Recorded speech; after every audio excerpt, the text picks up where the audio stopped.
ha habido presencia policíaca fuera de lo normal, y además han mandado a alguna cuadrilla de trabajadores capitaneados por una persona bastante provocadora que ha querido buscar el enfrentamiento entre vecinos, ¿no? Porque pues las autoridades no quieren, como dicen, una foto de granaderos contra vecinos, sino lo que quieren es vecinos contra vecinos para decir, esos intransigentes alborotadores ya se callen y que nos dejen pasar con nuestra supervía.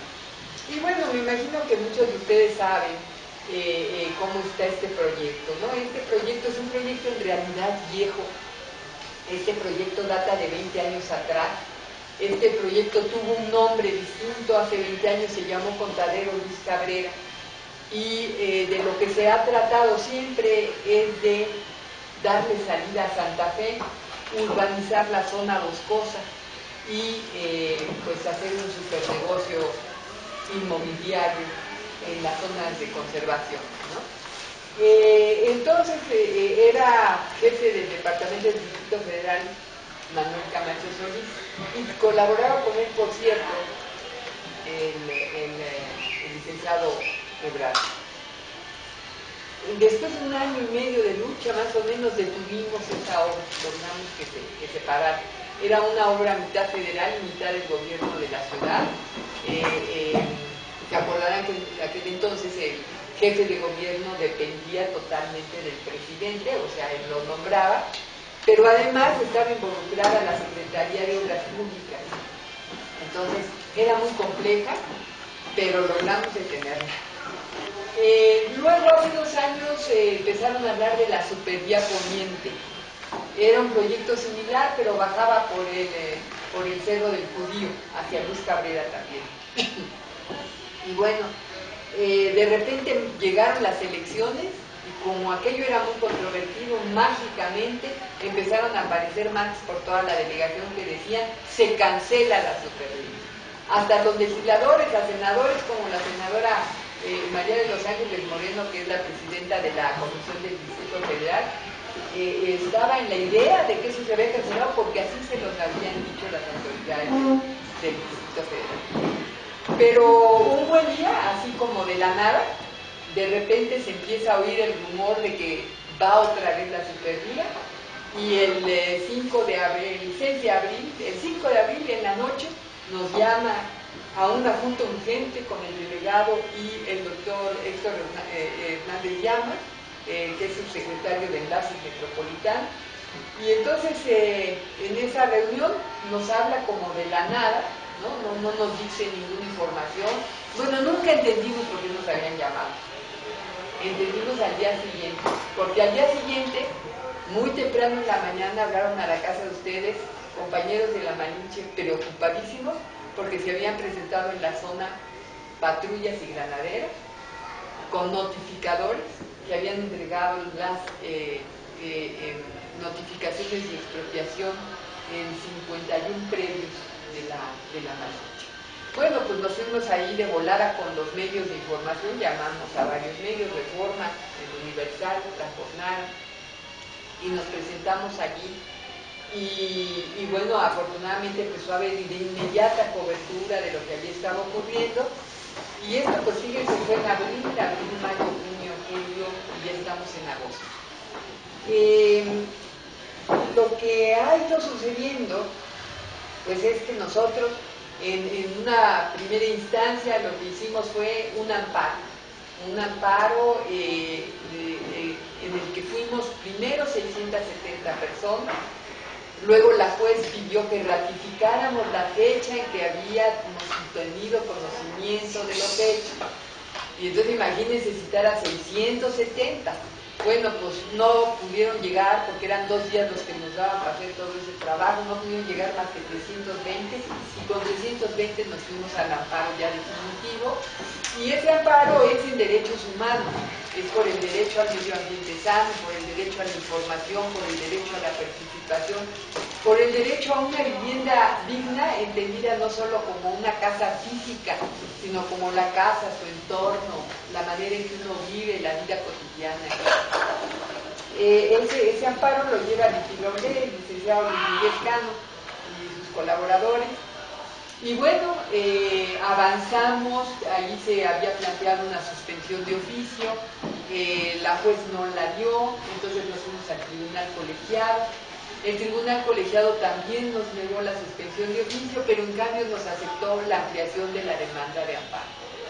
Y esa ampliación segunda de la demanda consistía en ampararnos en contra del decreto que hacía de la Loma un área natural protegida.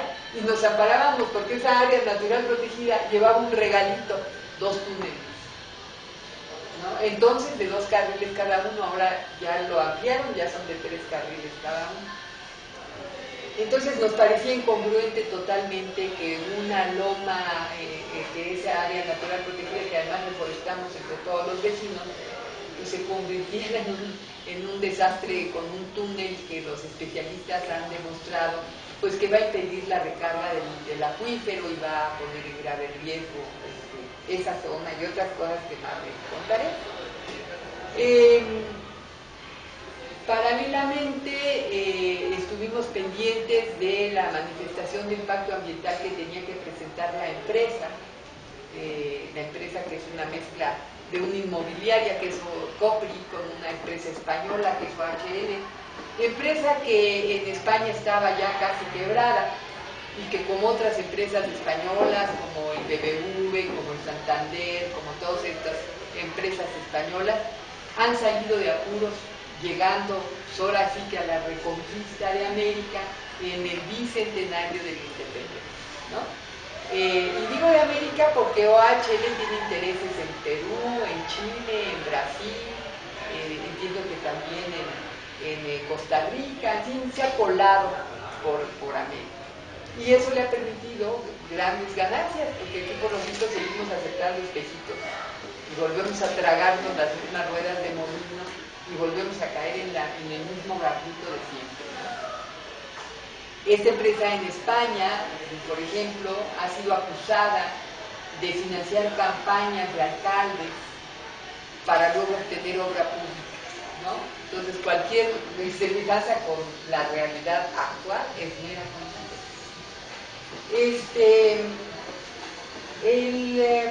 El proyecto de la supervía, bueno, y entonces esperamos la manifestación de impacto ambiental que presentaría esta empresa. En tiempo y forma, un grupo de 19 especialistas, científicos de la UNAM, la UAM y el Centro Mario Molina presentaron sus observaciones. Esas observaciones son contundentes en el sentido de que esta obra es decir, primero, que la manifestación de impacto ambiental está mal hecha. Tan mal hecha que tendría que hacerse una nueva, porque es tan deficiente que no permite tomar una decisión adecuada. Por otro lado, en un foro en la Facultad de Arquitectura que tuvo lugar por el mes de mayo, un conjunto de 11 personas de diferentes lugares, de diferentes instituciones educativas, dijeron, este tipo de vías no debe ir. No debe ir porque van a propiciar la urbanización de los suelos de conservación, porque van con esa urbanización, con ese cambio de uso del suelo, a acabar con los suelos de conservación y por lo tanto con la recarga del acuífero y van a dejar sin agua al Distrito Federal y a la cuenca. Y porque de las ciudades contemporáneas no se resuelven ya los problemas reales con este tipo de obras. Es decir, nos han querido hacer creer a mucha gente, que todavía pues, es ingenua, que los que estamos en contra de esta supervía estamos en contra de la modernidad y del progreso. Las ciudades de Europa más avanzadas, en Estados Unidos, ya dejaron esto por la paz, incluso han demolido segundos pisos para dar lugar a vialidades que puedan transitar las personas, han tratado de bajar a la gente de los coches para ponerlas en el transporte colectivo, o como diría Marco, mover personas y no automóviles. Y entonces por eso Nueva York no tiene tantos problemas viales como los tiene Los Ángeles. Los Ángeles le apostó a todas estas marañas que se ven por ahí, terribles de vialidades, y en cambio Nueva York pues a un muy buen sistema de metro, buenos autobuses y demás, y entonces allí la gente camina, la gente se mueve en metro y no tienen los problemas que tienen en ciudades que tomaron el camino distinto.